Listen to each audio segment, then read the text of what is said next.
নমস্কার বন্ধুরা, আজ আমি আপনাদের সাথে দু রকমের পিঠের রেসিপি শেয়ার করব।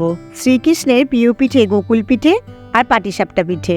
কিভাবে বানালে গোকুল পিঠেটা একদম নরম তুলতুলে হবে আর পাটিসাপটা পিঠেটাও খুব সহজভাবে প্যান থেকে উঠে আসবে, সেটাই ভিডিওতে করে দেখাবো।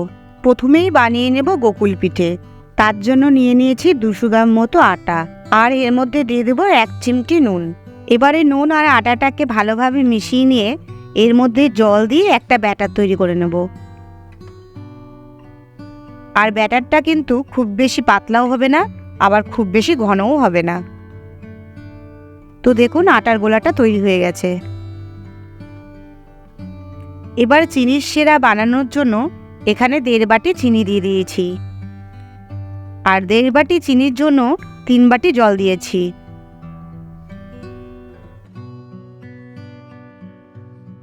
এবার চিনির শিরাটা মিডিয়াম আঁচে একটু ফুটিয়ে নিয়ে এর মধ্যে 2টো এলাচ ফাটিয়ে দেব। চিনির শিরাটা কিন্তু একটু পাতলাই হবে, একদম চিটচিটে ভাব করা যাবে না। দেখুন চিনির শিরাটা তৈরি হয়ে গেছে। এবারে একটি কড়াইয়ের মধ্যে 1 বাটি দুধ দিয়ে দেব। দুধটা একটু ফুটে উঠলেই এর মধ্যে 1 বাটি ক্ষীর দিয়ে দেব।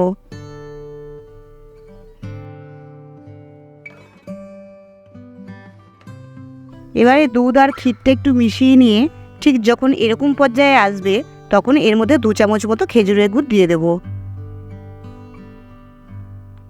এবার একদম লো আঁচে নেড়ে নেড়ে এই ক্ষীরটাকে একটু টানিয়ে নেব। দেখুন ক্ষীরটা অনেকটাই টেনে গিয়েছে। এবারে এটিকে একটি পাত্রে নামিয়ে নেব। এবারে এখান থেকে অল্প অল্প করে নিয়ে প্রথমে গোল করে তারপরে একটু চ্যাপ্টা শেপ করে নেব।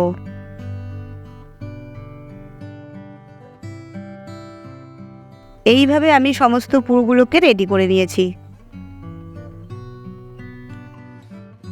এবার পিঠে ভাজার জন্য কড়াইয়ের মধ্যে পরিমাণ মতো সাদা তেল দিয়ে দিয়েছি। তেলটা ভালোভাবে গরম হয়ে গিয়েছে। এবারে আটার গোলার মধ্যে ক্ষীরের পুরটা ভালোভাবে এপিট ওপিট করে ডুবিয়ে নিয়ে তেলের মধ্যে দিয়ে দেব। আমি এখানে 3টে করে পিঠে একসাথে ভেজে নেব।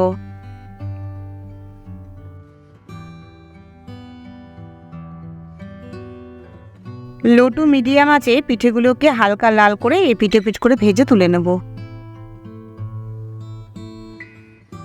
এরপর পিঠেগুলোকে চিনির রসে ডুবিয়ে ঢাকনা আটকে 1 ঘন্টা মতো রেখে দিলেই তৈরি হয়ে যাবে নরম তুলতুলে গোকুল পিঠে।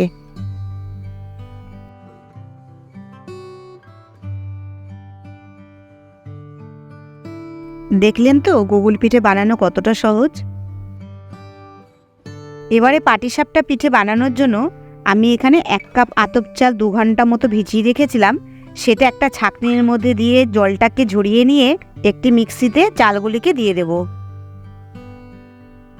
এবারে চালটাকে ভালো করে গুঁড়ো করে নেব।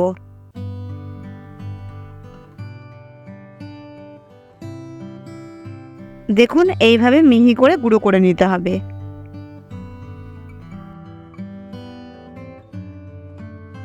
এবারে পাটিসাপটার গোলা বানানোর জন্য 200 গ্রাম চালের গুঁড়ো দিয়ে দেব। এর সঙ্গে দিয়ে দেব 1/2 কাপ সুজি, 2 চামচ মতো আটা আর খুব সামান্য একটু নুন। এবারে সমস্ত উপকরণগুলিকে ভালো করে মিশিয়ে নিয়ে এর মধ্যে 250 গ্রাম মতো দুধ দিয়ে দেব।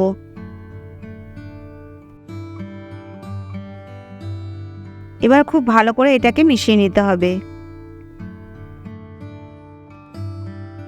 এরপর এর মধ্যে দিয়ে দেব 100 থেকে 150 গ্রাম মতো খেজুরের গুড়। খেজুরের গুড়টা একটু হাত দিয়ে ভেঙে দিতে পারেন, সেক্ষেত্রে গোলানোটা সুবিধা হয়। এবারে আরও কিছুক্ষণ এটাকে মিশিয়ে নিতে হবে। দেখুন পাটিসাপটার জন্য গোলাটা রেডি হয়ে গেছে। এমন অবস্থায় পাটিসাপটার গোলাটা পাতলা দেখতে হলেও সুজি দেওয়ার কারণে কিন্তু গোলাটা পরে একটু গাঢ় হয়ে যাবে। এবার পাটিসাপটার জন্য পুরটা বানিয়ে নেব। তার জন্য একটা নারকেল নিয়ে নিয়েছি। দেখুন নারকেলটা কোরানো হয়ে গেছে। এবারে কড়াইয়ের মধ্যে কোরানো নারকেলগুলো দিয়ে 250 গ্রাম মতো খেজুরের গুড় দিয়ে দেব। এবার লো আঁচে 2 থেকে 3 মিনিট মতো নেড়েচেড়ে নিয়ে এর মধ্যে 100 গ্রাম মতো খোয়া ক্ষীর আর 1 বাটি দুধ দিয়ে দেব। এবার আবারও 2 মিনিট মতো নেড়েচেড়ে নিয়ে পুরটাকে একটু টানিয়ে নেব। দেখুন পুরটা রেডি হয়ে গেছে। এবার এটাকে নামিয়ে নেব। এবার পাটিসাপটা ভাজার জন্য প্যানে সামান্য একটু সাদা তেল ব্রাশ করে নেব। এবার এই প্যানের মধ্যে 1 হাতা মতো তৈরি করে রাখা গোলা দিয়ে দেব। এবার প্যানের হাতলটা ধরে একটু ঘুরিয়ে নিয়ে গোল শেপ করে নেব। এরপর নারকেলের পুরটা একটা সাইডে দিয়ে হাত ও খুন্তির সাহায্যে এইভাবে পাটির মতো রোল করে নেব।